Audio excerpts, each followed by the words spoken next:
सिद्धिभ्यः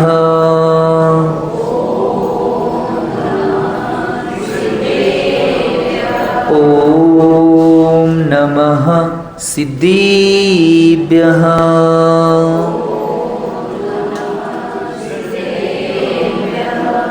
ॐ नमः सिद्धिभ्यः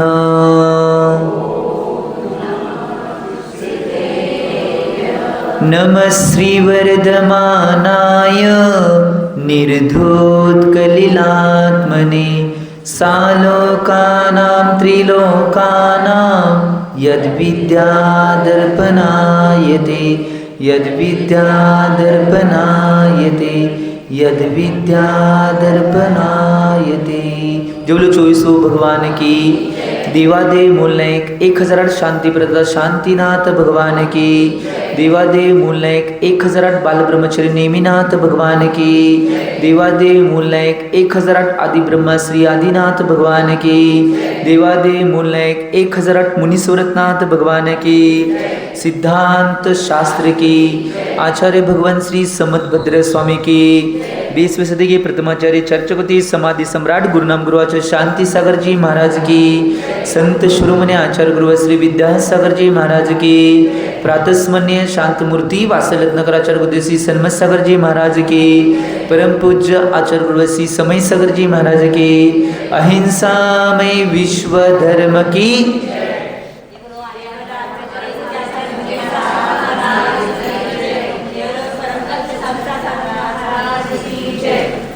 भव्यजी हो। आचार्य भगवान समदभद्र स्वामीजी विरचित रत्नकंडक श्रावकाचार्यजी या ग्रंथाची वाचना चालू आहे आणि काल आचार्य भगवंतांनी मंगलाचरण रूपामध्ये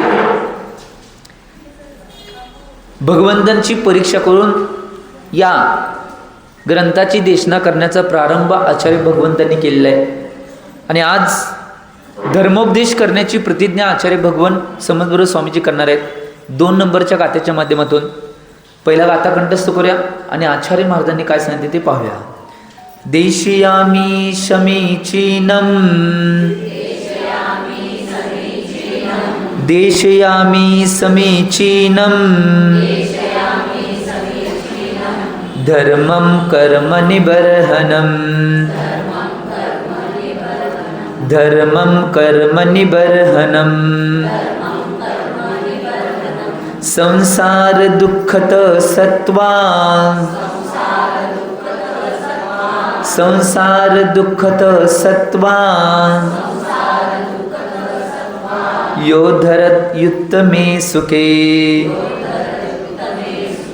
यो धरत युत्तमे सुखे देशयामि समीचीनं धर्मं कर्म निबर्हनं संसार दुःखत सत्वा यो धरत युत्तमे सुखे।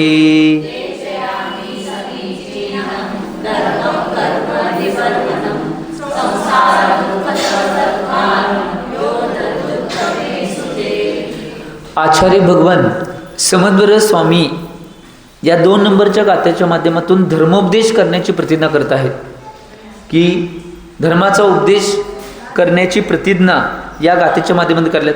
तर काय म्हणतात, देशयामी समीचीनम धर्मं कर्म निबर्हनम संसार दुःखत सत्वान यो धरत युत्तमे सुखे। तर इथे काय म्हणतात, य म्हणजे जो, सत्वान सत्वान म्हणजे सगळ्या प्राण्यांना, इथं जैनान म्हटले काय सत्वान म्हटलेलं आहे सगळ्या समस्त प्राणी मात्रांना, म्हणजे जे पूर्ण जगामध्ये जेवढे जीव आहेत त्या सगळ्या जीवांच्या विषयी म्हणलेलं आहे। ते जे कने सगळे प्राणी आहेत संसार दुःखता, संसार दुःखता याचा अर्थ काय, चतुर्गती भ्रमणरूप जे संसार दुःख आहे त्यांना, त्या दुःखी जीवांना उत्तमे सुखे, उत्तमे सुखे म्हणजे स्वर्ग आणि किंवा मोक्ष, या मोक्षामध्ये धरती म्हणजे नेऊन ठेवतोय कोण कोण धर्म, पुढे सांगतात ते। आणि काय करतात इथं आचार्य भगवान सांगलेत कर्म निबर्हनम, आणि काय सांगले संसार दुःखामध्ये भ्रमण करण्याच्या कर्माचा नाश करणार आहेत। काय करणार आहे, समीचीनम, समीचीनम म्हणजे बाधा रहित, पर लोकामध्ये या लोकामध्ये उपकारक, धर्मम, जो समीचीन धर्म आहे, देशयामी, तो मी सांगतो म्हणतात. बघा इथं आचार्य भगवंतांनी काय सांगितलंय, जर जे मुख्य रूपानं नाही कायमस्वरूपी मिळणारं सुख आहे ते सुख जर प्राप्त करायचं असेल त्याला, आणि दुःखाला नाश करायचा असेल तर आचार्य भगवंतांनी मार्ग सांगताय समीचीन धर्माचं पालन करणं आवश्यक आहे. काय म्हणलो, तो समीचीन धर्म काय करणार आहे, आम्हाने दुःखाच्या खावीतून उचलून सुखाच्या शिखरावर नेऊन ठेवणार आहे. ही गोष्ट महत्वाची आहे, कारण सुखाचं शिखरच आहे. सगळ्यात 3 लोकांचं सगळ्यात उच्च शिखर आहे सुखाचं शिखर. कुठलं, सिद्धशिला, ते सगळ्यात मोठं शिखर आहे. त्यामुळं एक गोष्ट लक्षात घ्या, बाकीच्या कुठल्या गोष्टी न करता आम्हाने जेवढ्या प्रमाणात या धर्माचं पालन करता येईल, धर्माची प्रतिज्ञा करता येईल आणि धर्म आपल्या जीवनात घेता येईल तेवढं आम्ही घेणं आवश्यक आहे. त्याच वेळी आम्ही ते सुख मिळणार आहे. आणि ते आम्ही काय करायला माहिती काय, खरं वास्तविक आम्ही आपल्या जीवनामध्ये काय करायला माहिती काय, आम्ही इंद्रिय सुख, प्राणीजन्य सुख, सांसारिक सुख याच्याच पाठीमागे लागलो आहे. आम्ही कधी नाही पारलौकिक सुख किंवा मोक्ष सुख आहे त्याला प्राप्त करण्याचा कधी पुरुषार्थ किंवा मनात संकल्प कधी बांधलाच नाही. म्हणून आजपर्यंत आमचं कल्याण झालं नाही. एक गोष्ट लक्षात घ्या, कल्याणाचा योग्य तो मार्ग आम्हाला जर गाठायचा असेल तर सांसारिक इंद्रिय सुख आणि प्राणीजन्य सुख आहे की नाही, त्या सुखाच्या पाठीमागे न लागता पारलौकिक आणि मोक्षाचं सुख मला कसं प्राप्त होईल याच्या पाठीमागे लागणं आवश्यक आहे. आम्ही या गोष्टी करणं आवश्यक आहे, तरच जीवनामध्ये आमच्या बदल होईल. नाहीतर 3 काळामध्ये बदल होणार नाही. 3 काळामध्ये आम्ही कधीही सुखाच्या दिशेनं अग्रगमन करणार नाही. जर आम्हाला सुखाच्या दिशेनं अग्रगमन करणार म्हणून समीचीन धर्माचं पालन करायला आवश्यक आहे. आता तुम्ही म्हणणार मग महाराज हे समीचीन धर्म काय आहे, ही गोष्ट आम्हाला सुक्ती कळली नाही, या अवस्था काय आहेत. पहिला एक गोष्ट लक्षात घ्या, धर्म काय आहे पहिला जाणून घेऊया आपण. इथं समीचीन धर्माचं कथन आले, धर्म काय आहे पहिला जाणून घेणं आवश्यक आहे. बऱ्याच ग्रंथामध्ये आचार्य भगवंतांनी धर्माच्या व्यवस्था सांगितल्यात. आता काय काय ठिकाणी आचार्य भगवंतांनी रत्नत्रय धर्म म्हटलेला आहे, काय काय ठिकाणी आचार्य भगवंतांनी म्हटलंय अहिंसा परमो धर्म, काय काय ठिकाणी आचार्य भगवंतांनी म्हटले दया धर्म, काही ठिकाणी आचार्य भगवंतांनी चारित्रम खलु धम्मो, चारित्र हाच खरा धर्म आहे. काय काय ठिकाणी म्हणले 10 लक्षण धर्म, 10 लक्षणवाला धर्म. वेगवेगळे धर्माचे 10 लक्षणं नव्हे, एकाच धर्माची 10 लक्षणं असलेला धर्म, असे वेगवेगळे. परंतु सगळ्यात महत्वाची धर्माची मूळ व्याख्या कुठं आचार्य भगवंतांनी सांगितले असेल तर आचार्य भगवंत कुंद स्वामीजींनी सांगितले वस्तू स्वभावो धम्मो, वस्तूचा स्वभाव हा धर्म आहे. हे सगळ्यात महत्वाची आणि शास्त्रोक्त सगळ्याच व्याख्या महत्वपूर्ण आहेत. परंतु महत्वाची का वस्तू स्वभाव धम्मो, याचा अर्थ काय आहे माहिती आहे काय, वस्तूचा स्वभाव हा त्याचा धर्म आहे.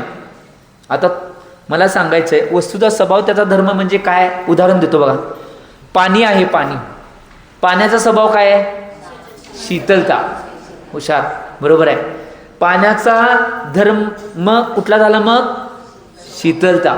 खरं आहे, कारण की वस्तू स्वभाव धम्मो, वस्तूचा स्वभाव हाच त्याचा धर्म आहे. याचं चिंतन करणं आवश्यक आहे, या गोष्टीचं चिंतन मनन करणं आवश्यक आहे. मग एक गोष्ट लक्षात घ्या, अग्नीचा स्वभाव काय आहे, काय आहे, खरं बघा अनेकदा लॉक करूया. होय, अग्नीचा स्वभाव हा उष्णच आहे, बरोबर आहे. तुमचा स्वभाव काय आहे, रागी आणि क्रोधी, ज्ञाता आणि दृष्टा, बरोबर. वस्तू स्वभाव धम्मो ही व्याख्या काय आहे माहिती काय, कुठलीही वस्तू असून दे त्याचा जो कोणी स्वभाव असणार आहे तोच त्याचा धर्म असणार आहे. आणि ज्यावेळी तो व्यक्ती आपल्या स्वभावामध्ये असणार आहे तो व्यक्ती त्यावेळी धर्मातच असणार आहे, त्यावेळी त्याला सुख मिळणार आहे. आणि ज्यावेळी आपला स्वभाव तो सोडणार आहे त्यावेळी त्याला निश्चितपणे दुःख मिळणार आहे, म्हणजे त्याच्याकडून पाप होणार आहे. मला सांगा, पाणी आहे त्याचा स्वभाव शीतलता आहे, त्या पाण्याला तुम्ही एका भांड्यामध्ये ठेवला, गाळून घेतला, जीवाने सोडला आणि एका भांड्यात ठेवून गॅसवर ठेवला, चालू केला. आता त्या पाण्याचा स्वभाव काय आहे, शीतलता. मग ते गरम कसं झालं, हां बरोबर. अग्नीची संगत प्राप्त झाल्यामुळं की नाही ते आपला स्वभाव सोडून उष्ण स्वभावामध्ये आलं. परंतु ज्यावेळी त्या वस्तूची संगत आपण काढणार आहे त्यावेळी त्या स्वभावामध्ये परत त्याला आणायला की नाही काय पुरुषार्थ करायला लागतोय, आपोआप येते. पाणी ज्यावेळी अग्नीची संगत तुम्ही काढला आणि पाणी उचलून बाजूला ठेवला, ते पाणी उचलून बाजूला ठेवलंय, ते बाजूला ठेवलेलं पाणी आपोआप गार होतंय का तुम्हाला गार करायला लागतंय? आपोआप बी होते, गार करू बी शकताय, दोन्ही बी पर्याय. मला हे सांगायचं आहे, तो व्यक्ती किंवा ते वस्तू जर आपला स्वभाव जर सोडले तर विभावामध्ये जाणार आहेत, आणि विभावामध्ये जाणार आहेत त्यावेळी त्याचा धर्म राहणार नाही. काय सांगले ऐकायला का तुम्ही? त्याचा धर्म राहणार नाही. तसं मनुष्याचा स्वभाव काय आहे? ज्ञाता आणि दृष्टा. ज्ञाता जाणणे, दृष्टा पाहणे, हे त्याचा स्वभाव आहे. जाणणे आणि पाहणे हा मनुष्याचा स्वभाव आहे. मला सांगा, हे दोनच आहे. त्याच्या पुढे जाऊन तुम्ही जर कुठला क्रिया केला, जाणणे पाहणे एवढं केला तर तुम्हाला काही विकल्प होत नाही. विकल्प का होते माहिती आहे? ते सोडून त्याच्या पुढे जाण्याचा प्रयत्न तुम्ही करताय त्यावेळी तुम्हाला विकल्प आहे. उदाहरण मी देतोय, ऐकलं असेल तुम्ही. उदाहरण समजा तुमच्या घरात तुम्ही बसलाय, तुमच्या घरात, आणि घरात बसलाय आणि थोड्या वेळ जरा शांत बसला. थोड्या वेळानं काय झालं म्हणजे तुमच्या कानावर का नाही एक आवाज पडला. कानावर आवाज पडल्यानंतर, ज्यावेळी कानावर आवाज पडला, तो आवाज पडल्यानंतर तुमच्या लक्षात आलं की शेजारच्या घरामध्ये, आमच्या शेजारच्या घरामध्ये नवरा बायकोंचं भांडण चालू आहे. आवाज पडला कानावर. आता मगाच्यानं तुमच्या स्वभावामध्ये होता ज्ञाता दृष्टा. आता आत्तापर्यंत नुसतं काय करायला तुम्ही ऐकायलाय. थोड्या वेळाने तुमचे भाव काय होतात मध्ये, जरा पुढे जाऊन खिडकीतनं बघावं काय चालू आहे. तिथं गेला, अजून बी विकल्प काही नाही.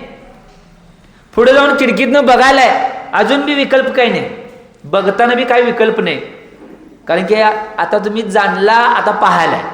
ह्या दोन्ही गोष्टी झाल्या. अजून तुमच्या धर्मामध्ये तुम्ही आहे, परंतु थोड्या वेळानं तुमचे भाव काय बनतात माहिती काय? जरा पलीकडे जाऊन त्यांची भांडणं सोडवावी. हिथं घोळ उठला बघा, कारण की तुमचा स्वभाव सोडला तुम्ही. तुमचा स्वभाव आहे काय? जाणायचं आणि पाहायचं. त्याच्या पुढे जर तुम्ही गेला तर तुमचा धर्म सुटला, आणि धर्म सुटला तर त्या व्यक्तीला दुःख होणारच आहे. जो व्यक्ती धर्मात असणार आहे तो त्याला सुख मिळणार आहे, आणि जो धर्म सोडणार आहे त्याला दुःख मिळणार आहे, हे आचार्य भगवान सांगाल. त्यामुळं काय होते माहिती काय? आमच्या घरात म्हणजे तुमच्या मायाड बक्षीला, तुमच्या घरात तुम्ही ज्यावेळी असताय त्यावेळी जाणताय, पाहताय, त्यावेळी तुम्हाला काही विकल्प नव्हते, परंतु त्यात इन्व्हॉल्व होत आहे त्यावेळी तुम्हाला दुःख व्हायला चालू करते. करता भाव येतात की मी करायला पाहिजे.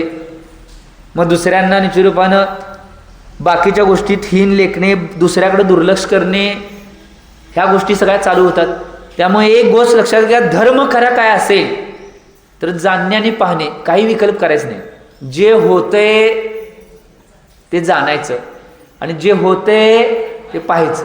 त्यात इन्व्हॉल्व व्हायचं नाही. इन्व्हॉल्व झालं की महाराज असं कसं, ती पुढची महिला येऊन आम्हाला काय काय काय नको ती बोलली तर आम्ही काय गप बसणार नाही व्या? काय करणार मग? काय करणार? आता कशाला सांगतोय, तुमच्या पुढे कसं सांगतोय? एक गोष्ट लक्षात घ्या, महत्वाची गोष्ट हीच आहे. खरा धर्म हाच आहे की आमच्या जीवनात किती जरी विपरीत आले, किती जरी संकल्प विकल्प आले, तरी सुद्धा आम्ही आमच्या स्वभावामध्ये दृढ राहणे हा खरा धर्म आहे. आणि त्यालाच सुख मिळणार आहे, त्यालाच आनंद मिळणार आहे, आणि त्यालाच जीवनामध्ये नाही कर्माचे नियोजन भविष्यामध्ये परंपरेनं मोक्ष मिळणार आहे. ही गोष्ट लक्षात घ्या, ही गोष्ट महत्वाची आहे. याचं चिंतन म्हणून करणं आवश्यक आहे. मग आता आम्हाला समीचीन धर्माची व्याख्या तर ऐकली, तर धर्माचं स्वरूप आचार्य भगवंतांनी जे सांगितले ते धर्माचं स्वरूप काय हे बघणं आवश्यक आहे. 3 नंबरच्या गाथेच्या माध्यमातून आता धर्माचं स्वरूप सांगणार आहेत. एक गोष्ट लक्षात घ्या, याचं चिंतन आणि मनन आम्ही करणं आवश्यक आहे की धर्माचं स्वरूप काय आहे, धर्म काय आहे, धर्माची अवस्था काय आहे. एक गोष्ट लक्षात घ्या, काही ठिकाणी आचार्य भगवंतांनी, मी काल बी सांगितलं, धर्म करत संसार सुख, धर्म करत निर्वार. पुढं काय सांगितलंय? धर्मपंथ काय म्हणला? हुशार तुम्ही म्हणला, मी काय म्हणलो नाही. पहिला काय म्हटला, धर्म करत संसार सुख, धर्म करत निर्वाण, धर्मपंथ साधे बिना नर तिर्यंच समान. धर्मपंथ साधल्याशिवाय जर आम्ही साधला नाही तर आम्ही कशाप्रमाणे आहे? हुशार. तुम्ही याचं चिंतन करणं आवश्यक आहे या गोष्टीचं. त्यामुळं काही झालं तरी संकल्प विकल्पामध्ये जायच नाही. जेवढ्या ज्ञातादृष्टामाने राहता येईल तेवढं राहा. बघा किती सुख समाधान होते. तुमच्या घराला तुम्ही स्वर्ग निर्माण करशीला. या वस्तू स्वभाव धम्माचं जर पालन केलं तर घरात भांडणच होणार नाही. चांगलं आहे नाही? समाजात बी भांडण होणार नाही, कुठंच होणार नाही. काय का? कारण की आम्ही समजलो, आम्ही ऐकायचं आहे, पाहायचं आहे, त्यात इन्व्हॉल्व काय व्हायचं नाही. गप बसेल. काय होणार आहे? पुढची किती बोलतील, काय करतील, काय कोण म्हणणार आहे, कुणाचं काय लक्ष आहे, इकडं बघायचं नाही. आपण आपल्या स्वभावामध्ये दृढ राहिलो तर पुढचा किती बोलून तोंड दुखल की. काय होते माहिती काय यात घोळ? काय होते माहिती काय? पुढचा बोलत असताना आम्हाने ग बसायचं. हो नाही म्हणले बघा. होते तर म्हणा. आता म्हणले होते करतो आम्ही, आणि आता काय म्हणले, आता स्वीकारले होत नाही म्हणले. म्हणजे आम्ही एक गोष्ट लक्षात घ्या. आणि मला सांगा, आमच्या अंतरंगाला आमच्या सगळ्या गोष्टींना ड्रायव्हर्ट करणे म्हणजेच खरा धर्म आहे. जे होत नाही ते करून दाखवणे हाच खरा धर्म आहे. आणि म्हणून या धर्माला पालन करण्याची किमया करणं आवश्यक. आणि एक गोष्ट लक्षात घ्या, मी कायमस्वरूपी सांगतोय, किती लाखाचं होण्यापेक्षा आपलं जीवन लाख मोलाचं बनवा. काय म्हणलं ऐकला? किती लाखाचं होण्यापेक्षा आपलं जीवन लाख मोलाचं बनवा. आम्ही लाखाचं व्हायचा प्रयत्न करतोय, परंतु आम्ही लाखाचं होण्यापेक्षा आमचं जीवन लाख मोलाचं बनणं आवश्यक आहे. आणि या लाख मोलाच्या जीवनामध्ये सगळ्यात आवश्यक आणि सगळ्यात महत्त्वाची भूमिका कोणाची असेल तर तो धर्म आहे. ही गोष्ट लक्षात घ्या. आणि म्हणून आचार्य भगवान आता पुढच्या गाथेमध्ये धर्माचं स्वरूप सांगणार आहेत. पहिल्या गाथा कंठस्थ करूया आणि आचार्य महाराजांनी काय सांगितले ते पाहूया. सदृष्टी ज्ञानवृत्तानी, सदृष्टी ज्ञानवृत्तानी, धर्मं धर्मेश्वराविदो, धर्मं धर्मेश्वराविदो, यदीय प्रत्यनीकानि, यदीय प्रत्यनीकानि भवन्ति भवपद्धति,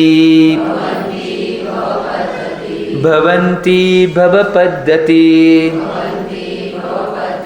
सदृष्टि ज्ञानवृत्तानि धर्मं धर्मेश्वराविदो, यदीय प्रत्यनीकानि भवन्ति भवपद्धति.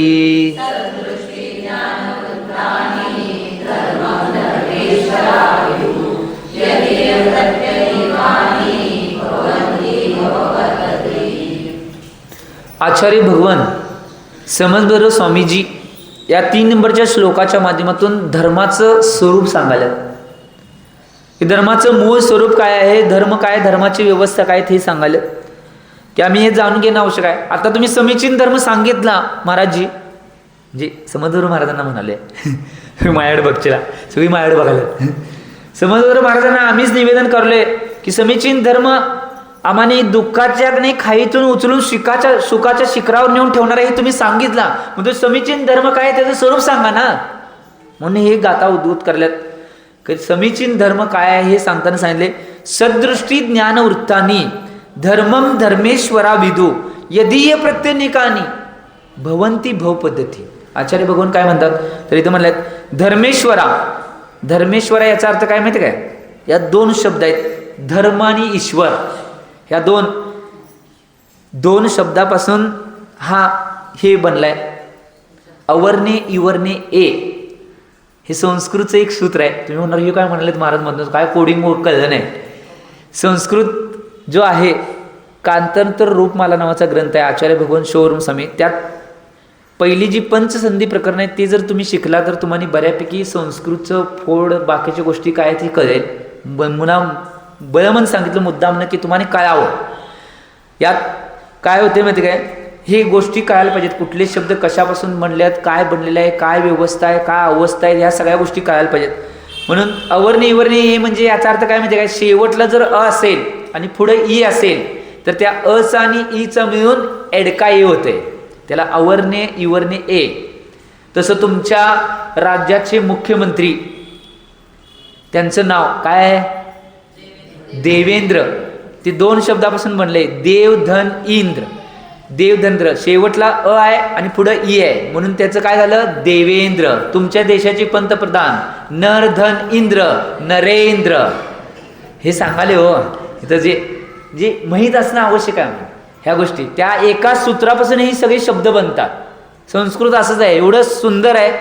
म्हणून की नाही मी स्वाध्यायवाल्यांना चिंतनाला विषय देतो, तुम्ही की नाही कारतंत्र रूपमाला पहिले 123 सूत्र आहे ते करा. तेवढी जर केल्या तर तुम्हाला भक्तांबर, बाकीचे स्तोत्र, तत्वार सूत्र हे शुद्ध वाचता येईल आणि त्यात कुठले कुठले शब्द कसे बनलेत हे कळेल. ही गोष्ट महत्त्वाची आहे. एवढं करा. शौवर्ण आचार्यांनी कारतंत्र रूपमाला नावाचा ग्रंथ लिहिला आहे आणि तो जर तुम्ही केला तर बऱ्यापैकी येईल. तर इथं काय सांगितले, पहिलाच शब्द सांगितले तिकडं आपण गेले, धर्मेश्वरा म्हणजे धर्माचे ईश्वर. धर्माचे ईश्वर कोण आहेत, स्वामी जिनेंद्र स्वामी किंवा तीर्थंकर स्वामी. हे धर्माचे ईश्वर आहेत, हे धर्माचे ईश्वर आहेत. त्याने काय सांगितले, सदृष्टी ज्ञान वृत्ताने.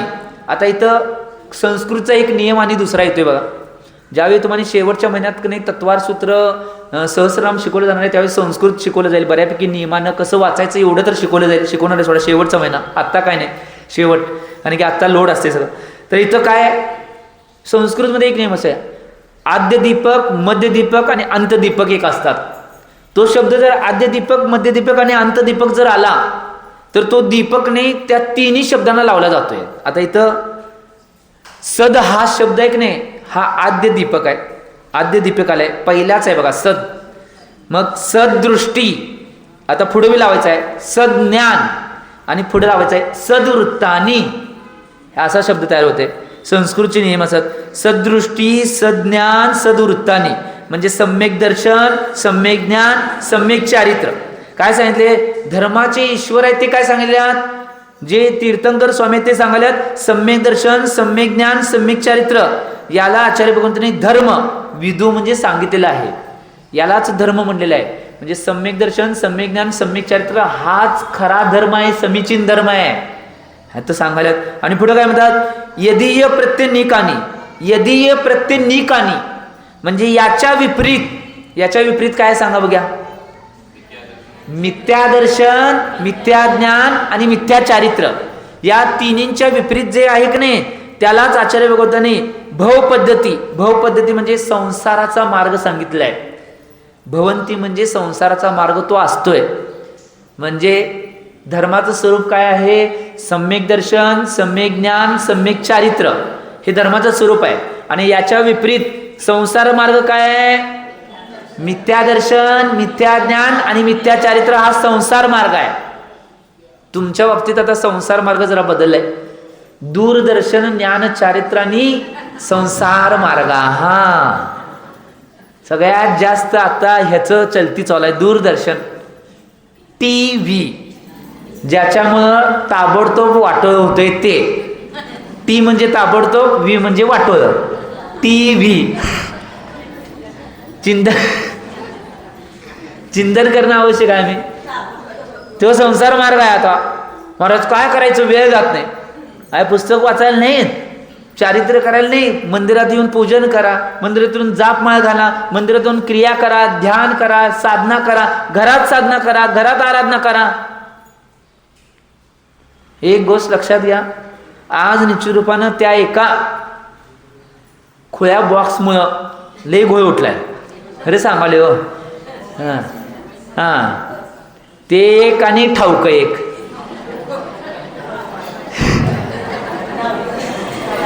ठाऊको त्याला माझ्या भाषेतलं नाव आहे.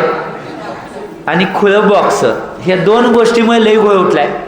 एक गोष्ट लक्षात घ्या, कधी कधी समीचीन काय त्यात बघितला, त्याचा समीचीन चांगला वापर केला तर ठीक आहे, परंतु आज बऱ्याच गोष्टीमध्ये विपरीत चालू आहे. धर्माची प्रभावना सुद्धा मोबाईलच्या माध्यमातून करू शकताय. जे कार्यक्रम आहेत त्याच्या पत्रिका तुम्ही जर दुसऱ्यांना बऱ्याच जणांना पाठवला, त्याच्या माध्यमातून काही लोक आले तरी सुद्धा प्रभाव नाही. परंतु हे आम्ही कमी करतोय. करताय तरी मी सांगाले हो, जास्तीत जास्त टक्केवारी वाईज की नाही कशाचा वापर आहे हे मी सांगाले. बहुलता या न्यायाच्या अपेक्षेनं, बहुलता या न्यायाच्या अपेक्षेनं कशाचं चालू आहे हे सांगाले. त्यामुळे चिंतन करा. त्यामुळे एक गोष्ट लक्षात घ्या, सम्यक दर्शन, सम्यक ज्ञान, सम्यक चारित्र्य हेच खरा का नाही धर्म आहे आणि धर्माचं स्वरूप आहे. आणि मिथ्या दर्शन, मिथ्या ज्ञान आणि मिथ्या चारित्र्य ह्याच खरा संसार मार्ग आहे. मग तुम्हाला संसारात जायचं आहे का मोक्षाला जायचं आहे? जरा जोरात उत्तर द्या बघा. खरं सगळ्यांना जायचं आहे. मग कुठला मार्ग वापर करायला बघा जरा. कुणी कुणी मोक्षाला जायचंय म्हणले की नाही, त्यांनी सम्यक दर्शन, सम्यक ज्ञान, सम्यक चारित्र्य हा मार्ग अवलंबायला पाहिजे. मला सांगा, सांगलीला जायचं आहे, स्टँडपाशी तुम्ही गेला, इथं आपल्या आगवानी सुरुवात झाली तिथनं तिथं माहिती आहे की तुम्हाला, काय चौक असून तिथे आता कशाला म्हणायचं, तिथं कोपऱ्यात जे गेलो गोल सर्कल आहे तिथं. समजा तुम्हाला सांगलीला जायचं आणि इकडं गेलाय, पोचणार आहे, हेलिकॉप्टरनं जावा किंवा विमाननं जावा, गाडी घेऊन जावा. इकडं कुठे जाणार आहे तुम्ही? इकडं कुठे जाणार आहे? म्हैसाळ, कागवाड, कर्नाटकात सगळीकडे जाणार, चिक्कोडी आदी बेळगाव सगळीकडे जाणार. कधी पोहोचणार आहे तुम्ही सांगलीला? इकडे गेला तर 3 काळात पोहोचणार नाही. तिकडे गेला तर सांगलीला जावं की काय होते, थेटच जायचं तिकडं. कुठे जाणार? पंढरपूर. विमानानं, हेलिकॉप्टरनं, रेल्वेनं, कशाने बी जावा, द बर्निंग ट्रेननं बी गेला तर काय उपयोग नाही. परंतु त्या दिशेला जो मार्ग आहे त्या दिशेला मुंगीच्या चालीनं तुम्ही चालत जरी केला तर कधी ना कधी तुम्ही सांगलीला पोचणारच आहे. ही गोष्ट लक्षात घ्या. योग्य दिशा महत्वाची आहे. तुम्ही म्हणता नुसतं मला काय पाहिजे, आम्हाला मोक्ष पाहिजे, मोक्ष पाहिजे, परंतु मोक्षाच्या मार्गावर चालायला पाहिजे ना. दुसऱ्या विपरीत मार्गावर चालून काय उपयोग आहे? काय सांगितलं? ही गोष्ट महत्वाची आहे. अजून आम्ही मार्ग सिलेक्ट केले नाही, मग कसं आम्ही सुख मिळवणार आहे? त्या मार्गावर चालण्याचा तर प्रयत्न करा, पुरुषार्थ करा. ओरिजिनल मार्ग आहे त्या मार्गावर. मग मुंगीच्या चालीनं जावा, कोण सायकलनं जाऊन दे, कोण 2 व्हीलरनं जाऊन दे, कोण 4 व्हीलरनं जाऊन दे, कोण रेल्वेने जाऊन दे, कोण हेलिकॉप्टरनं जाऊन दे, कोण विमानानं जाऊन दे. आम्ही तर विमानात आहे. तुम्ही कशात आहे? अजून कशात आहे? कोणाशो विचार करले दादा. कशात आहे म्हटलं? विचार करलो. कशात आहे आम्ही? पाय पाय पायी. एक गोष्ट लक्षात घ्या, पायी असलं तरी चांगलं आहे म्हणायचं, ते बी उत्कृष्ट आहे. परंतु आम्ही त्या मार्गावरच नाही, असं झालं तर काय उपयोग आहे हो? चिंतन याचं करणं आवश्यक आहे. म्हणून चिंतन करावं नाही. म्हणून सांगालोय, काही झाले तरी धर्मात नाही पुढं जायचं असेल, अग्रक्रमण करायचं असेल, मोक्षा दिशेने जायचं असेल तर 4 तिकिटापैकी 1 तिकीट काढावंच लागणार आहे. आणि आलं बघा गाडी. पहिलं तिकीट आहे हातात पिंची कमंडल घेऊन महाराज बनणे, दुसरं तिकीट आहे हातात पिंची कमंडल घेऊन माताजी बनणे, तिसरं तिकीट आहे प्रतिमा धारण करून शुद्ध सवयानं आपली साधना घरात करत राहणे, पूजन धर्म आदी करत राहणे, आणि चौथं तिकीट आहे मिथ्यात्व त्याकडून सम्यक्त्वामध्ये येणे. हे 4च तिकीट आहेत. दुसरा कुठला पर्याय? आता सांगा कोण कोण मोक्ष मार्गावर आहेत? हो वा महाराज, आणि तिथं झालं वे कोण काय बोलणंच झालेत बघा. आता सगळी शांत आहेत. ठीक आहे, विचार करा याचा. कोण कोण नसेल त्यांनी निश्चितपणे पुढे जाण्याचा प्रयत्न करा. कुणाकुणाला धर्म मार्गावर, मोक्ष मार्गावर, खऱ्या सुखाच्या मार्गावर जायचं आहे. मला सांगा, किती भवात, किती कुठं काय काय केला, किती संसार केला, किती काय केला, तुमचा पुतळा लावणार नाहीत, कुठं डिजिटल लावणार नाहीत, कुठं मोठा तुमचं काय घर बंगला बांधणार नाहीत, काय करणार नाहीत. इथनं गेला की संपलं तुमचं, कुणाचं काय नाही. एक गोष्ट लक्षात घ्या. आणि या जर भावामध्ये येऊन, मनुष्य कुलामध्ये येऊन, जैन कुलामध्ये जन्म घेऊन जर मग आम्ही कल्याणाचा मार्ग जर साधला नाही तर आमचा काय उपयोग आहे? 3 काळात नाही, काही उपयोग नाही. एवढं सगळं मिळून आम्हाला मनुष्य कुल मिळून, जैन कुल मिळून सगळं मिळालं तरी सुद्धा आम्ही कल्याणाच्या मार्गावर गेलो नाही तर काय उपयोग आहे आमचा? नुसता फिरत बसलोय. चिंतन करणं, कुणाला काय म्हणलं नाही मी. आई तर मोक्ष मार्गाची चिंता चालू आहे आणि संसार मार्गाची चिंता चालू आहे, विचार चालू आहे. आम्ही कोणाला काही म्हणलं नाही सांगाले हो. त्यामुळे मोक्ष मार्गावर जाण्याचा आम्ही निश्चित रूपानं पुरुषार्थ करणं आवश्यक आहे हे सांगायचं आहे. त्यामुळे एक गोष्ट लक्षात घ्या, जीवनामध्ये योग्य मार्ग धरण्याचा प्रयत्न करा. मी मागं बी सांगितलेलं आठवते का बघा, एकदा चर्चा झाली आपली. समजा तुम्ही सगळं जेवण वगैरे केलंय आणि तुमच्या घराबाहेर एक कट्टा आहे छोटासा, त्या कट्ट्यावर बसलाय. आता संध्याकाळच्या वेळेला सगळी माणसं, बुजुर्ग माणसं तीन बसतात की कट्ट्यावर, तिथं थोड्या वेळ आपलं पचन व्हायचं, जरा चालून यायचं आणि तिथं एक 4 मिनटं 5 मिनटं बसायचं, हे सगळं करतात की सांगाले हो, कुणाला काय म्हणाल नाही.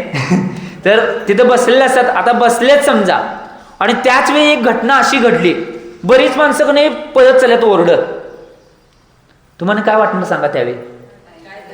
हा, मग तुम्ही काय करणार? पळणार. हा पळायचं नसते हो, तुम्ही कुठं पळणार, तिथं कट्ट्यापाशी उभं राहायचं आणि त्यातल्या एका माणसाला हो थांबा काय झालंय. आता समजा तो माणूस म्हणला मला काय माहित नाही काय झाले, हो कुठं चाललाय, कुठं चाललंय मला माहित नाही, असं म्हणलं तर तुम्ही काय म्हणशीला? खुळच आहे म्हणणार तुम्ही, आहे ना. कुठं काय झालंय माहित नाही, कुठं चाललंय माहित नाही, तरी बी हे सांगितलं तुम्ही उत्तर. हुशार आहे, मिरजवाली लय हुशार आहे, सगळे हुशार आहे. आता मला हे सांगा, ज्या जीवाचा का नाही मार्गच ठरला नाही तो कोण आहे? विनाकारण पळालाय. कुठं जायचंय माहित नाही, विनाकारण पळालाय, तो कोण आहे? मगाशी उत्तर दिला ते अपेक्षित होतं, आम्ही खोळ आहे. म्हणून आम्हाला स्थिर करणं आवश्यक आहे. कुठं जायचंय, काय करायचंय, त्या मार्गावर अग्रपण करण्यासाठी तो मार्ग धरणं आवश्यक आहे. त्याच वेळी कल्याणाचा मार्ग मिळणार आहे हे मला सांगायचं आहे, म्हणून मी सांगितले. आजपर्यंत जीवनामध्ये लय काय काय झाले त्याच्याकडे न बघता जीवनामध्ये भविष्यात काही उत्कृष्ट करता येते त्याच्याकडे आम्ही बघणं आवश्यक आहे. आमचे गुरु महाराज सांगायचे कायम, जसं घरातले नाही बुजुर्ग लोक आहेत, ते ज्ञानपीठ त्यांना म्हटलं जाते. बुजुर्ग लोकांना ज्ञानपीठ म्हटलं जाते, कारण की ज्ञानाचं विद्यापीठ. बुजुर्ग लोक का? कारण की व्यवहारानं का नाही त्यांचे केस का नाही काळे होते ते पांढरे झाले, व्यवहार करून करून बरेच पावसाळे त्यांनी खाल्ल्या. आमचं सोडा तर त्या बुजुर्ग लोकांना सांगवले, कारण की त्यांना बराच अनुभव, ज्ञान, सगळ्या प्रकारचे व्यवहार, सगळ्या प्रकारच्या गोष्टी निश्चितपणे अनुभवून निश्चितपणे त्यांचं वय झालंय, म्हणून त्यांना ज्ञानपीठ म्हटलं जाते बुजुर्ग लोकांना. आता बुजुर्ग लोक किती विवेकवान वागतात बघा घरात. त्याचं एक उदाहरण आमचे आचार्य महाराज सन्मत सांगा मला सांगायचे आणि याच्यावर आधारित आहे म्हणून मी हे सांगालो. आता समजा घरात का नाही बुजुर्ग लोक बसल्यात आणि त्याच वेळी नाही घरातला एक मुलगा किंवा मुलगी त्याच्या खोलीतनं आली आणि समजा त्याने लाईट घालून नसते दिलं की बुजुर्ग सांगतात, अरे लाईट वाया चालले, लाईट घालव. मग तुम्ही जाऊन जे तरुण मुलं मुली किंवा सुना आहेत ते लाईट जाऊन घालवतात. त्यांनी सांगितल्यावर मग समजा पाण्याचा नळ चालू असेल तर सांगतात, अरे पाणी वाया चालले बंद करा, मग पाणी बंद करतात.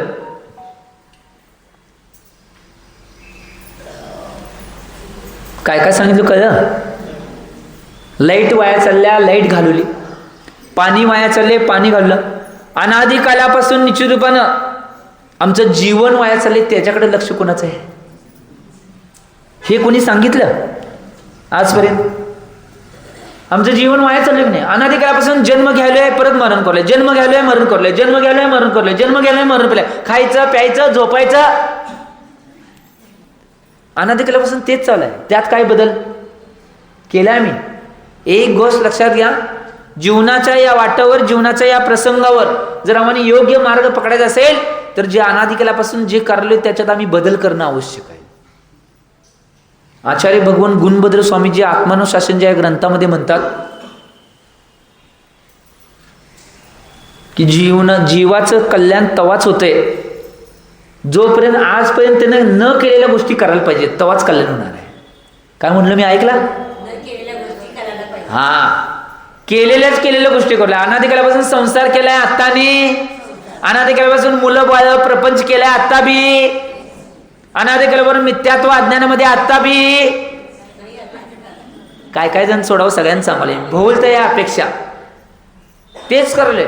आनंद करून खाल्लंय, आनंद करून पिलंय, आनंद करून झोपलंय, आनंद करून सगळ्या गोष्टी तेच करलोय बघा. मग काय बदल केला आजपर्यंत? आम्ही कधी की नाही भाव सहित की नाही भावलिंगी होऊन दीक्षा घेतली नाही. आम्ही घेतलंय कधी? कोण? सगळ्यांनी दीक्षा घेतल्या सोडा, भावसहित भावलिंगी होऊन घेतली नाही. दीक्षा सगळ्यांनी घेतल्या, मिथ्यात्व अज्ञानासहित दीक्षा बऱ्याच वेळा घेतल्या. आचार्य भगवान नेमिचंद्र सिद्धांत चक्रवर्तीदेव गोमटसार कर्मकांड या ग्रंथामध्ये काय म्हणतात? प्रत्येक जीवाने एवढ्या वेळा दीक्षा घेतल्या, जर त्याचा पिंचिक म्हणचा ढीक केला तर समोर पर्वत एवढा होईल. एवढ्या वेळा दीक्षा घेतल्या प्रत्येक जीवन. का कल्याण झालं नाही? मग कारण की दीक्षा घेतली होती परंतु भावलिंगी बांधला नव्हता, नुसता द्रव्यलिंगी होता. एवढा ढीग होऊन सुद्धा कल्याण झालं नाही. म्हणून मी म्हणलो आचार्य भगवान गुणभद्र स्वामीजी आत्मानुशासनच्या ग्रंथात काय म्हणतात? आमचं जर कल्याण करायचं असेल, आजपर्यंत जे केलं नाही ते आम्ही करणं आवश्यक आहे, त्याच वेळी कल्याण होणार आहे. आजपर्यंत कधीच आम्ही भावलिंगी होऊन दीक्षा घेतली नाही दिगंबर. आजपर्यंत कधी आम्ही भावलिंगी होऊन कधी आरिका बनलो नाही. आजपर्यंत कधी आम्ही नाही निजरूपानं भावनेसहित कधी प्रतिमा धारण केले नाहीत. आजपर्यंत कधी आम्ही नाही उत्कृष्ट श्रद्धांसहित सम्यक दर्शन केलं नाही, म्हणून आमचं कल्याण झालं नाही. आता तर निश्चित रूपानं आम्ही करूया, आता तर त्या मार्गावर जाऊया. किती या दुःखामध्ये, किती संकटामध्ये राहायचो, हे चांगलं वाटलंय सगळं. संसारात दुःख, रात्रंदिवस पळायचं, पैसा पैसा पैसा पैसा पैसा पैसा पैसा पैसा पैसा. आमचे आचार्य महाराज म्हणायचे की आता पाऊस पडायला चालू आहे, पाऊस पडल्यावरती बेडकं पडतात बारकी, आणि ती सारखं पाण्यापाशी जाऊन rock rock rock rock rock rock rock rock.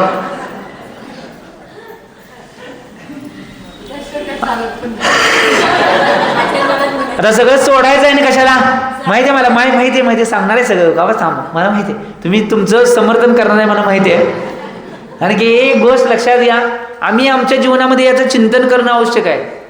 एक गोष्ट लक्षात घ्या, कारण की आचार्य महाराज ते बी म्हणत होते, मला माहिती आहे तुम्ही काय बोलणार आहे. आचार्य महाराज म्हणत होते, जर साधूकडं पै असेल तर साधू पै किमतीचा. काय म्हणलो मी? जर साधूंच्याकडे पै असेल तर साधू पै किमतीचा, आणि श्रावकांच्याकडे पै नसेल तर श्रावक पै किमतीचा. म्हणजे तुमच्याकडे पैसा असणार, परंतु एक गोष्ट लक्षात द्या, तो पैसा किती पाहिजे, त्यासाठी किती पुरुषार्थ करायचा आहे, त्यासाठी काय करायचं आहे, याच्याकडे आम्ही लक्ष देणं आवश्यक आहे. त्याच्याकडे दृष्टीपात करणं आवश्यक आहे, त्या गोष्टी बघणं आवश्यक आहे. आम्ही बघा ना, नुसता रात्रंदिवस तेच करायचं, त्याच्याच पाठीमागे लागायचं, त्याच गोष्टी करायच्या, हे किती? आम्ही म्हणलो नाही की तुम्ही सगळं आता संसार केलाय सगळं सोडून द्या, पैसा संपत्ती वैभव सगळं सोडा, म्हणलो नाही आम्ही काय म्हणायचंय, मला हे म्हणायचंय, एक गोष्ट लक्षात घ्या, आजपर्यंत जे केलं नाही ते करण्याचा पुरुषार्थ या मनुष्य कुलामध्ये आणि जैन कुलामध्ये आल्यावर करण्याचा प्रयत्न करा, तर कल्याणाचा मार्ग मिळणार आहे. ही गोष्ट लक्षात घ्या, ही गोष्ट महत्वाची. मला हे सांगायचं, मी म्हणलो नाही तुम्ही पैसा कमवू नका, संसार करू नका. ही गोष्ट लक्षात घ्या, संसारामध्ये एक नाही निजरूपानं संसारामध्ये आल्याशिवाय बी कल्याण होत नाही. कारण की मनुष्य पर्यायातनंच मोक्ष मिळणार आहे, नरगतीतनं मोक्ष मिळणार नाही, तिर्यंच गतीतून मोक्ष मिळणार नाही, देवगतीतून सुद्धा मोक्ष मिळणार नाही. या जंक्शनवर यावंच लागेल तुम्हाला. कुठं? हा, मिरजेत म्हणले बघा. हा, मनुष्य गती रूपी जंक्शन आहे, तिथे यायला पाहिजे. ही लगे म्हणले मिरजेत, चांगला आहे, बरोबर आहे.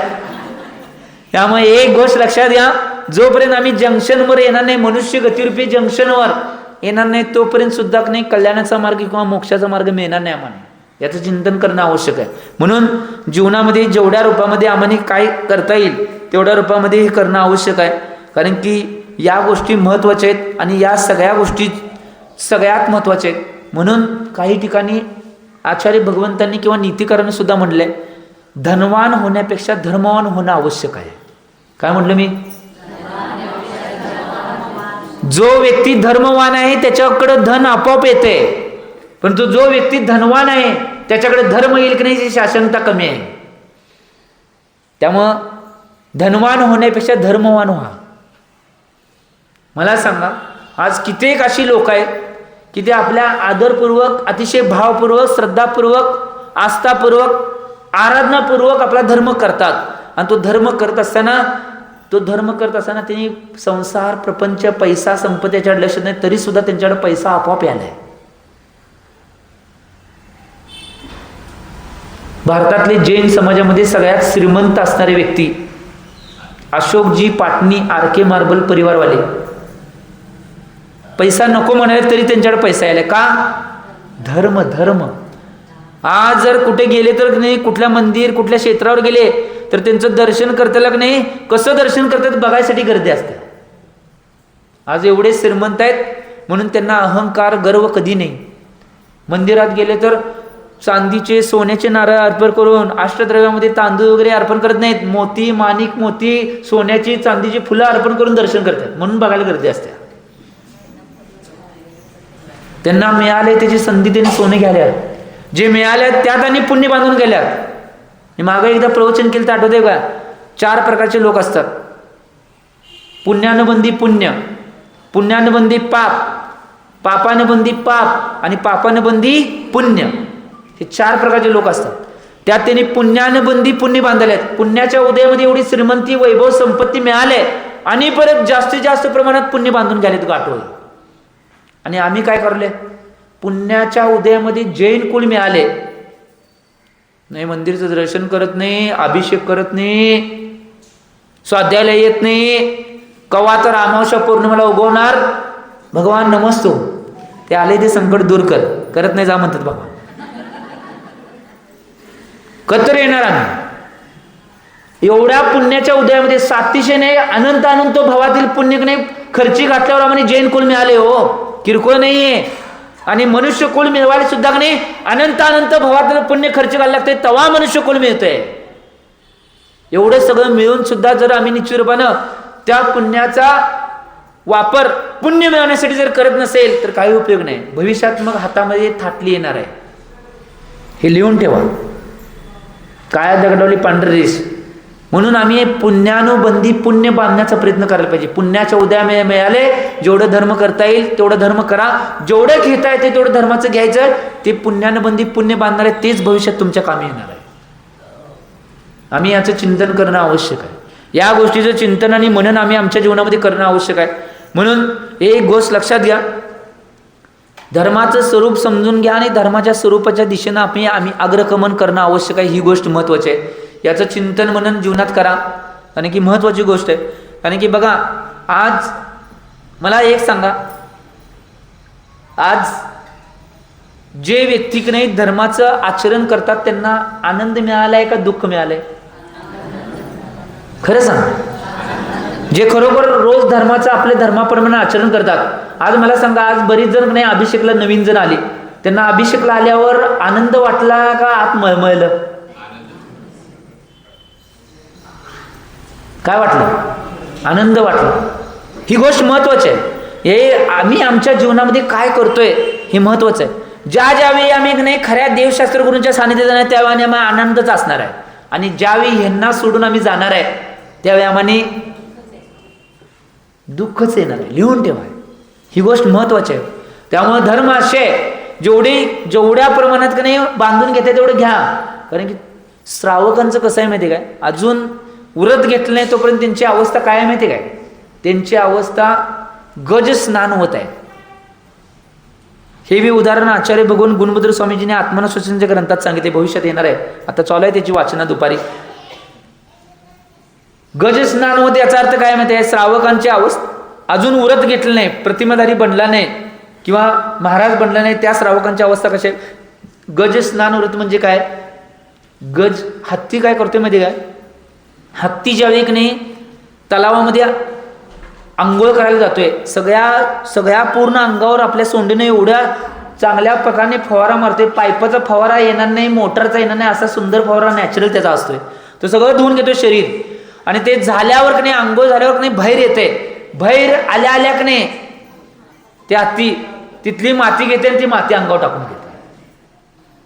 त्या हत्ती म्हणजे दुसरं तिसरं कोण नाही, अव्रती. ज्यांनी व्रत अजून घेतलेले नाही ते सगळे श्रावक त्या कोटीमध्ये येतात. का? आचार्य भगवंतांनी ग्रंथात सांगितलं. आम्ही काय करतोय, जे काही पाप संसारात प्रपंचामध्ये झाले ते धुण्यासाठी कुठे येतोय, मंदिरात येतोय. इथं सगळं पाप धुयाचं, आंघोळ बिंगोळ सगळी करायची आणि परत बाहेर जायचं आणि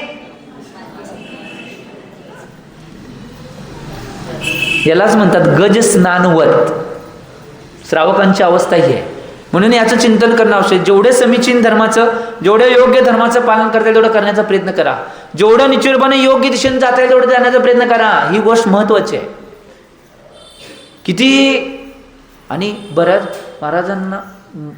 जणांना आम्ही विचारतोय, सांगतोय, बऱ्याच जणांची भावना होत नाही, मानसिकता होत नाही. त्याच्या मागचं मूळ कारण बी काय आहे? त्यांच्या कर्माचा उदय असेल. परंतु हा सगळा पुरुषार्थ कशासाठी चालू आहे? सगळा जो पुरुषार्थ चालू आहे तो कशासाठी चालू आहे? की त्या सुद्धा नाही बऱ्याच जीवांचं कल्याणाचा मार्ग सुकर व्हावा, ते कल्याणाच्या मार्गावर यावे, योग्य मार्गावर धर्माच्या ते जावे, आग्रह करून चाले, यासाठी तो पुरुषार्थ चालू आहे. ही गोष्ट महत्वाची आहे. त्यामुळे चिंतन करा. आज मला सांगा, याचं चिंतन करणं आवश्यक आहे. आज जेवढे जण धर्म घ्यायचा प्रयत्न पुरुषार्थ करल्यात, त्यांच्या जीवनामध्ये त्यांनी आनंदाची अनुभूती घेतल्याशिवाय धर्माकडे आल्यात का बिन घेता आल्यात? अनुभूती घेऊनच आल्यात. त्यांना आनंद आला, त्यांचं जीवन चांगल्या मार्गावर गेल्यासारखं वाटलं. म्हणून एक गोष्ट लक्षात घ्या, धर्माची अनुभूती एवढी सुंदर आहे आणि त्या अनुभूतीचा आनंद जो घेणारा व्यक्ती आहे त्याचं विश्व एक वेगळंच विश्व असते. याचं चिंतन करणं आवश्यक. कारण की जो व्यक्ती की नाही या क्षेत्रामध्ये आनंद घेण्याचा प्रयत्न करतोय, त्याच्या जीवनात जीवनातले वर्ष कसे निघून जातात हे बी कळत नाही. का? कारण तो आनंदात आपलं जीवन गुजराण करलंय धर्मासहित. ही गोष्ट महत्वाची आहे. याचं चिंतन करणं आवश्यक. म्हणून धर्माचं स्वरूप महत्वाचं आहे. म्हणून संसार मार्ग सोडून जेवढा धर्म मार्ग आहे तो धर्म मार्ग धरता येईल तेवढा धरण्याचा प्रयत्न करा, पुरुषार्थ करा. ही गोष्ट महत्वाची आहे. आम्ही जर त्याचा पुरुषार्थ केला नाही तर काही उपयोग होणार नाही. चिंतन करा. या गोष्टीचं चिंतन आणि मनन करणं आवश्यक आहे, महत्वाचं आहे. आणि म्हणून या रत्नत्रयला आवश्यकता आहे. धर्माचं स्वरूप रत्नत्रय आहे. काय? सम्यक दर्शन. आचार्य भगवान सन्मती सागर महाराज एक उदाहरण सांगायचे काय, तुम्ही ऐकलंय तरी सुद्धा सांगावले. आज विषय आलाय म्हणून धर्माचं स्वरूप सगळ्यात महत्वाचं काय असेल तर रत्नत्रय सगळ्यात महत्वाचं आहे. हा अखंड ग्रंथ आहे की नाही, रत्नकंडक श्रावकाचार्यजी, हा रत्नत्रयावर अवलंबून आहे. 3 अधिकारामध्ये, सम्यक दर्शन अधिकार, सम्यक ज्ञान अधिकार आणि सम्यक चारित्र अधिकार, या अधिकारावरच अवलंबून आहे हा ग्रंथ. त्यामुळे रत्नत्रय पूर्ण नाही सगळ्या गोष्टींचा सार आहे. याचं चिंतन करणं आवश्यक आहे. आचार्य महाराज एक उदाहरण सांगायचे. काय झालं माहिती का, एक राजा तो शिकार करायला गेलता गाडी आणि बंदूक घेऊन. शिकार करायला गेलता. शिकार करायला गेल्यावर ज्यावेळी तो जंगलामध्ये इकडे तिकडे फिरत होता, फिरत असताना नाही इकडे तिकडे शिकार बघण्यासाठी फिरला, परंतु त्याला शिकार काय सापडले नाही. चांगलं झालं, जैन धर्माच्या अपेक्षेनं शिकार सापडणे म्हणजे एक जीवाचं हिंसा होणार ती वाचली. आणि काय झालं म्हणजे एवढं सगळं शिकार हुडकायला तो फिरत होता का नाही, ते फिरताना नाही फिरून फिरून त्याला तहान लागली. आता तहान लागल्यावर तो काय विचार केला, आता तहान लागले म्हणजे पाणी पाहिजे. मग पाण्याचा शोध घेण्यासाठी इकडं तिकडं बघतोय, परंतु त्याला कुठंच पाणी मिळालं नाही. त्यावेळी तो काय करतोय माहिती काय, एका ठिकाणी गाडी लावतोय, त्या गाडीत बंदूक ठेवतोय आणि बंदूक ठेवल्यानंतर एका उंच झाडावर जातोय. तो झाडावर चढतोय आणि झाडावरनं नाही कुठल्या दिशेला हिरवळ दिसते ते बघतोय तो. मग त्याला दिसतंय इकडच्या कोपऱ्यात एका हिरवळ आहे. मग तो झाडावरनं खाली उतरतोय. त्याला गणित साधं गणित आहे, ज्या ठिकाणी हिरवळ आहे तिथे पाणी असणार आहे, हे फिक्स आहे, हे गणितच आहे. मग तो काय करतोय, ज्या दिशेला त्याला हिरवळ दिसलेली झाडावरनं उतरून त्या दिशेनं तो चालत चालत जातोय. चालत चालत जातोय, पुढं पुढं पुढं गेला, पुढं पुढं गेला आणि पुढं पुढं गेल्यावर ज्यावेळी तिथं हिरवळ होती त्या हिरवळीपाशी आत हिरवळीत प्रवेश केल्यानंतर सुंदर असा तलाव आणि झरणा त्याला दिसला, धबधबा. त्याला आनंद झाला की मला जी अपेक्षा होती, मला पाणी पाहिजे होतं आणि ते पाणी मला मिळाले. आता माझी तहान निश्चितपणे भागणार आहे. म्हणून तो काय केला, त्या तलावात गेला लवकर. आणि तलावात गेल्यावर काय झालं म्हणजे काय, तलावातलं ओंजळीत पाणी घेऊन तो पाणी पिणार होता. काय घटना घडते बघा, ओंजळीत पाणी घेतलंय, मान खाली केला प्यायसाठी, त्यावेळी ओंजळीत जे पाणी होतं त्या पाण्यात त्याला वाघाचं चित्र दिसलं. वाघाचे चित्र दिल्यावर तो पाणी खाली टाकतोय आणि वर बघतोय तर त्या तलावामध्येच एक दगड होता, त्या दगडावर वाघ उभा होता. तुम्ही असं तर काय केलं असतं,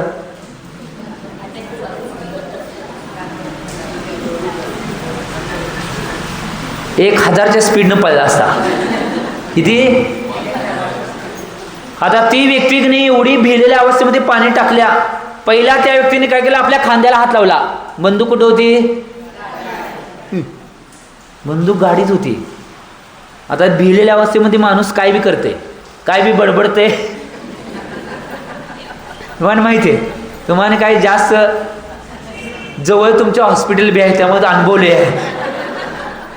इथं जवळ आहे मिरजेच्या, सांगलीच्या आणि मिरजेच्या मध्ये. कुठलं हॉस्पिटल?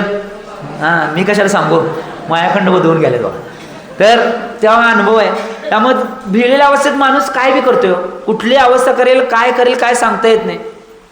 त्यावेळी तो आता बंदूक नाही म्हटल्यानंतर तो काय करतोय, आपले खिशे वगैरे तपासतोय.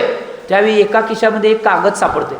कागद सापडले तर तो कागद काढतोय आणि तो वाघाला म्हणतोय, हे बघ वाघा, माझ्याकडे बंदुकीचं लायसन आहे, माझ्या अंगावर आलं तुला मी ठार मारेन. वाघाला लायसन बिसन कळणार आहे वे? तू बरोबर वाघाला लायसन दाखवायलाय, माझ्याकडे बंदुकीचं लायसन आहे, जर माझ्या अंगावर आलं तर ठार मारेन असं म्हणतोय. वाघ काय ग बसणार आहे? वाघानं झडप टाकली आणि त्या राजाचा काय झाला माहिती आहे तुम्हाला, काय सांगण्याची आवश्यक नाही. तो राजा दुसरा तिसरा कोणी नाही, तुम्ही आणि आम्हीच आहे. आमच्याकडे 2 गोष्टी होत्या आणि आम्ही या संसाररूपी जंगलामध्ये की नाही कर्मरूपी वाघाची शिकार करण्यासाठी आमच्याकडे रत्नरूपी बंदूक होती, गुरुरूपी गाडी होती आणि धर्मकांड रूपी लायसन होतं. क्रियाकांड, धर्माच्या क्रियाकांड रूपी लायसन होतं. ज्यावेळी आम्हाला मोक्षरूपी पाण्याची तहान लागली त्यावेळी आम्ही सगळीकडे पाणी हुडकायला लागलो. पाणी हुडकताना तलाव सापडल्यानंतर ते पाणी पिताना ज्यावेळी कर्मरूपी वाघ आमच्या समोर उभा राहिला त्यावेळी आम्ही त्याला बंदूक न दाखवता काय दाखवले, हो मी पूजा करतोय, मी अभिषेक करतोय, मी विधान करतोय, मी हे करतोय.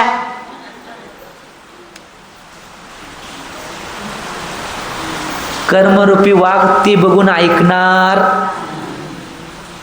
त्या कर्मरूपी वाघाची शिकार जर करायची असेल तर तुमच्याजवळ लायसन असून उपयोग नाही, क्रियाकांड रूपी लायसन. मी पूजा करतोय, मी विधान करतोय, मी हे करतोय, मी ते करतोय, मी हे करतोय, मी ते करतोय, नाही चालणार नाही. त्यावेळी तुमच्याजवळ काय पाहिजे तर रत्नरूपी बंदूक असणं आवश्यक आहे. त्याच वेळी कर्मरूपी वाघाची शिकार तुम्ही करू शकताय आणि मोक्षरूपी पाणी ग्रहण करू शकताय. ही गोष्ट लक्षात घ्या, याचं चिंतन करणं आवश्यक. त्यामुळे कुणाला लायसन दाखवू नका. काय सांगितले काय, कुणाला लायसन दाखवू ना, मी हे करतोय, मी ते करतोय, मी हे करतोय. रत्नरूपी बंदूक मिळवण्याचा प्रयत्न करा. सम्यक दर्शन, सम्यक ज्ञान, सम्यक चारित्र्य हे मिळवण्याचा प्रयत्न करा.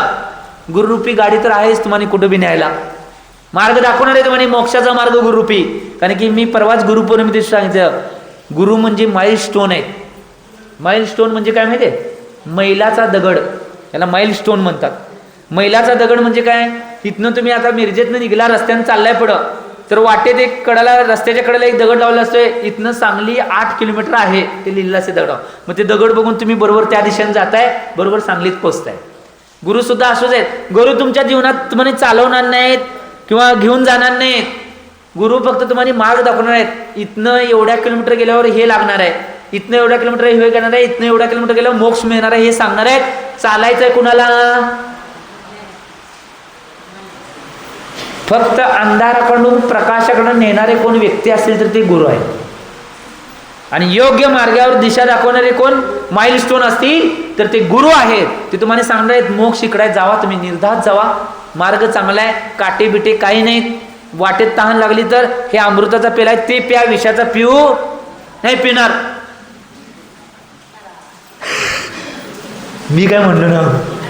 त्यामुळे चिंतन करणं आवश्यक आहे. त्यामुळे एक गोष्ट लक्षात घ्या, जीवनामध्ये जेवढ्या रूपामध्ये ह्या पुरुषार्थ करण्याचा प्रयत्न जेवढा करतील तेवढा करा.